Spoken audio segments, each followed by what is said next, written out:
Tapi murid jangan mimpi jadi guru kalau tidak melakukan pendidikan. Oleh karena itu saya beri semangat kepada anak kita semua. Marilah kita belajar, karena media belajar saat ini tidak hanya di dalam kelas. Di luar kelas cukup banyak media belajar. Karena itu saya yakin anak madrasah bisa memilih dan memilah mana informasi yang berguna, mana yang tidak. Karena transformasi digital, teknologi dan informasi saat ini telah membawa dunia ke depan mata kita. Di dalam kamar saja kita tidak kemana-mana, semua bisa kita ketahui. Kalau dulu semasa kami sekolah tidak seperti itu.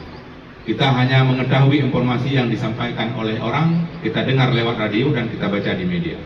Tapi saat ini dengan sebuah alat yang katanya sudah menggantikan semuanya, koran digantikan dengan alat itu, buku digantikan dengan alat itu, jam digantikan dengan alat itu, telepon digantikan dengan alat itu, kalkulator digantikan dengan alat itu, semua bisa tergantikan.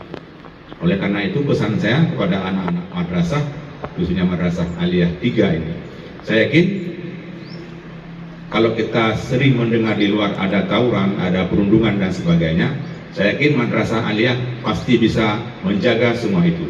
Karena itu bukan akhlak siswa madrasah, itu adalah akhlak orang yang tidak sekolah.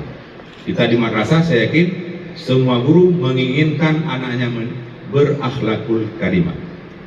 Yakinlah anak kami sekalian, tidak ada seorang guru pun yang menginginkan anaknya tidak sukses. Semua guru menginginkan anaknya sukses, walaupun dia tidak sesukses anaknya, sama dengan harapan orang tua.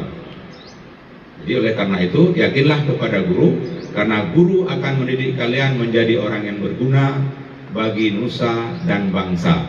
Dan seorang guru akan sangat bahagia kalau anaknya lebih sukses daripada dia sendiri. Ya.